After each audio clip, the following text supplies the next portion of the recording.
Hi, I'm Amy Beasley. I'm the 8th District City Council member, and today we're with firefighter Todd Houston, and he's going to teach us about the Community Services Department of our fire department. How are you? I'm good. How are you? I'm good. So what do you want us to know about the Community Services Department? So, community services, everybody has one. The big things that we do through community services is we have our smoke alarm program, which is by far our largest program that we do.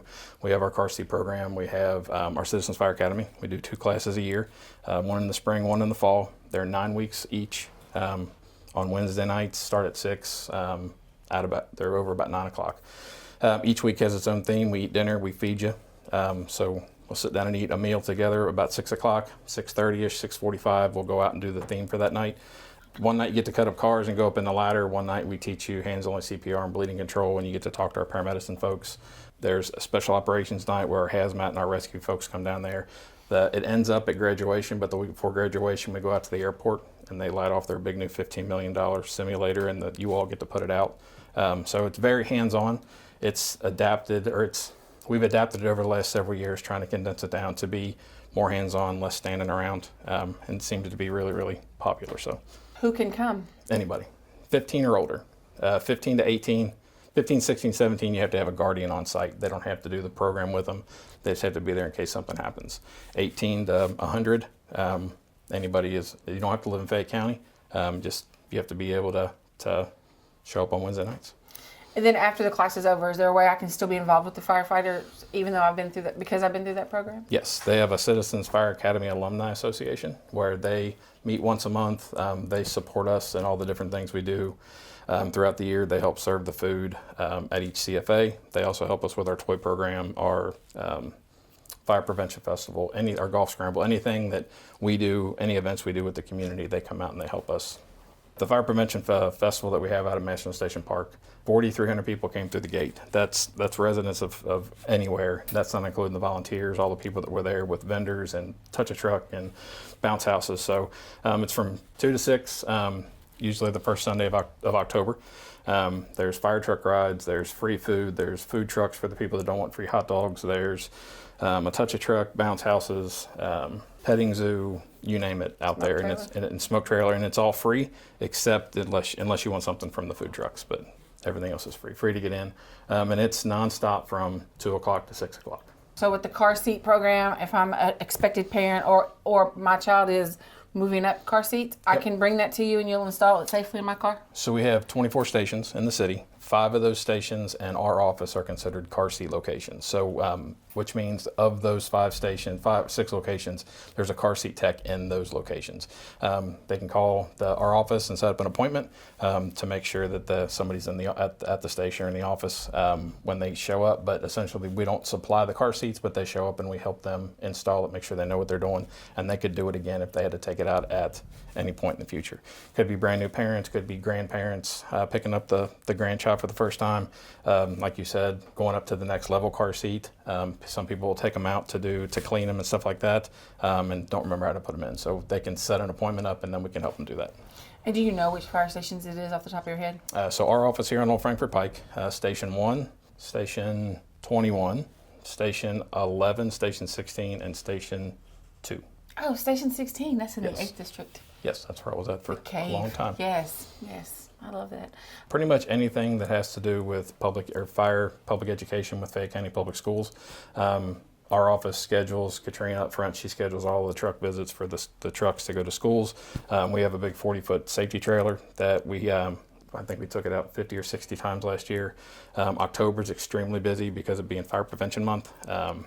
So if I needed a fire truck to come to my school on let's just say the last day of school so the kids could just climb on it, I would just call out here. Yep. And Katrina would take care of that for me? Yep, call the number or email, or you can go through Form Stack. It's on the LFUCG page under Fire Department. Okay. They can actually go on there and they can, that's how they sign up for parades or anything like that if they're doing that. That has to be approved through several different people.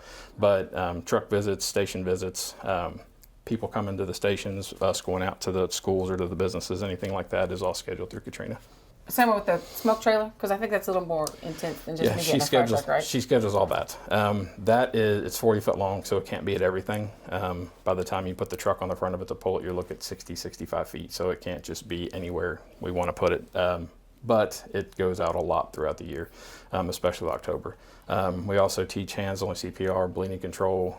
We teach full-blown CPR, the 2-year certified course to LFUCG employees every quarter, and then 2 different divisions as they come up. So we're going to be teaching it to environmental services. Supposed to be last week, but the weather hit, so we're going to reschedule them. And then we go out and teach fire extinguisher class, all that kind of stuff to the public as well. So can the public sign up for CPR classes to the fire department, or just LFC? We can do, if it's civilians or just the citizens, we can't go out and teach the full-blown 2-year certified course because there's businesses that do that. Okay. So we can't take from them. But if it's hands-only CPR, we can go out in groups of 10 or more, and we can teach the hands-only CPR. Less than 10, we recommend them going to the fire stations because all 24 stations have a mannequin, and then they can teach them there at the station. Plus, if it's family, say you have a family member that has cardiac issues, you can meet the people that are probably going to be coming to your house. So talk about the unique situations, anything like that, if you go to the local fire station. And do we need to call Katrina to do that too? Yes. Yeah, you just want us to show up out there. I don't mind, but I'm not out there. I gotcha. You don't know bleep that part out. if it's going to be. You'd hate to just show up and like get your family together and show up and they're on a run or they're out doing training or something. So if you call Katrina and schedule it, each station knows in the morning what they have for that day, so they can look at their calendar and say, I've got a group coming at 4 o'clock. So unless they're on a run, they'll be there at 4 o'clock to make it happen. Same with the car seats. Tell me how I become the junior fire chief. Well, each year we pick a certain middle school or a certain elementary school. We switch back and forth, north side to south side. But we pick an elementary school. The 5th graders in that elementary school take the theme for that year, that NFPA fire prevention theme for that year. They do a poster and an essay contest, and then we pick the winner, and then they get to hang out with us for the week. That sounds fun. Can you do that for council? No. Okay, and then we do smoke alarms, right? Yes, you would do smoke alarms. Anybody in Fayette County in a 4-plex or less. Doesn't matter if they rent, own. We bring the alarms. We bring it up to if the code is if your house was built today, regardless of when it was built. And is there a cost to me for that? Not at all. And is there an income requirement for that? Nope. People, whether they rent, own, doesn't matter. The only paperwork we fill out is when we get there. We just have you sign 2 documents. One is the install form, just showing we put the alarms where they needed to be, and then a second one saying that we can't come back out and change out the batteries in a year when they start chirping at you. And who pays for that? We get money from either our city budget or paying it forward, donations, grants, anything like that. So if I, as a citizen, wanted to give you a donation for that program, could I do that? Yep. Or we just write a check to the fire department? Write a check. Actually, it wouldn't be the fire department. It would be the FOF, or the Fraternal Order of Firefighters. They kind of sponsor it. What else do we install besides just smoke alarms? Carbon monoxide alarms.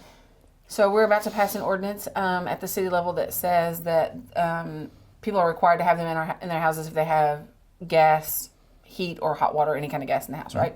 So can you tell us a little bit about those and where we should install those in our house? Because I know a smoke detector goes at the top, right? Yep. Okay, so if I were to install a carbon monoxide detector, where would I put that? So before we get into that, we can do 1 CO alarm per house.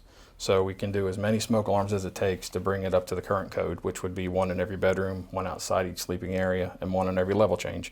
But carbon monoxide alarms, we can only provide 1 per house. If it's a multi-story house, we would recommend that they get more than 1 to put on different levels. We would recommend putting the one that we bring in the bedroom of the homeowner. That way it would wake them up at night if something was to happen at night. Okay. And we would put it at a light switch or a thermostat and down to an electrical outlet. And who is that? The CO alarms come out of the same, like somebody gave us grant money for those, they come out of our city budget, or it's part of that pay it forward program? Typically the city budget covers all of the smoke alarms. Typically, that's not enough to cover all the smoke alarms that we put in throughout the year, so that's dedicated to that. The CO alarms are similar to what our smoke alarm program used to be. When we have the money to purchase them, we purchase them. We put them in until we run out, and then once we get more money found someplace, then we'll buy more. So it could be that I call and we're out of funds and we're out of carbon monoxide detectors and we don't have any to provide. Is At that time, correct? yeah. Instead of, you could surely wait for us to buy some, but who knows when that's going to be. If you have gas appliances, we recommend you would buy your own. And if you have questions about where it needs to be, we can come out and help you through that process. But we wouldn't want you waiting. Could be a month, could be a week, could be 3 or 4 months, and we Right. would hate for something to happen in that time frame. But if I had my own, you could come to my house and be like, this is where you should put it. Yep. Okay. And could you install it if I had my own? Yeah. Oh, perfect. You want one in the main bedroom because Okay. that can wake you up. It's called the silent killer. You don't smell it, see it, or taste it. So you want that alarm there you want to be able to hear it when it goes off. So having one down by your furnace, if you sleep on the second floor, you're never going to hear it.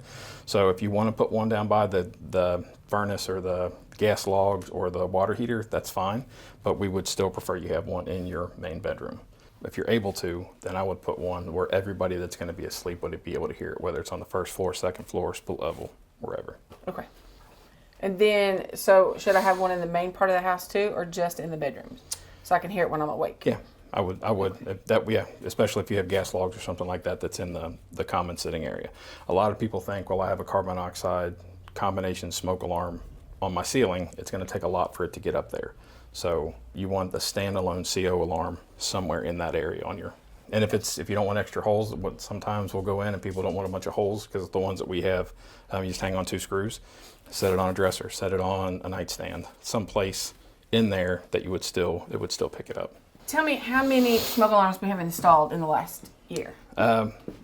Last year in 2025, we installed 7,200 alarms for free in Fayette County. And do you know how many carbon monoxide detectors we did? The last couple years, we've done over 200. In 2024, we did 7,000 alarms, smoke alarms, and it's a little bit less each year. Before it's going up a couple hundred alarms each year since we've been doing this. So since 2015, we've had 20 confirmed saves. Now that's a different save than online. Going in and pulling somebody out of a building. We've had 20 confirmed that they didn't have alarms. We put alarms in the house and our alarms woke them up to get them out. We had 4 last year, 2 of which were from a CO run. So we put a CO alarm in their house, it woke them up and got them out, and then it ended up being a full-blown CO event. So, Who's your favorite council member? duh. Right. Firefighter Houston, thanks for being with us today and You're very telling us welcome. all how we keep our citizens safe. And if you want to give them the phone number to call in case they want to book a fire truck or need a smoke alarm installed. Yeah, anything that we do through this office can be booked by calling 231-5662 and talking to Katrina. You can email us at lfd-communityservices@lexingtonky.gov. I would read it on the bottom because it's about that long. Or they can do the form stack, which is through the LFUCG homepage. Thank you. Thanks for tuning in.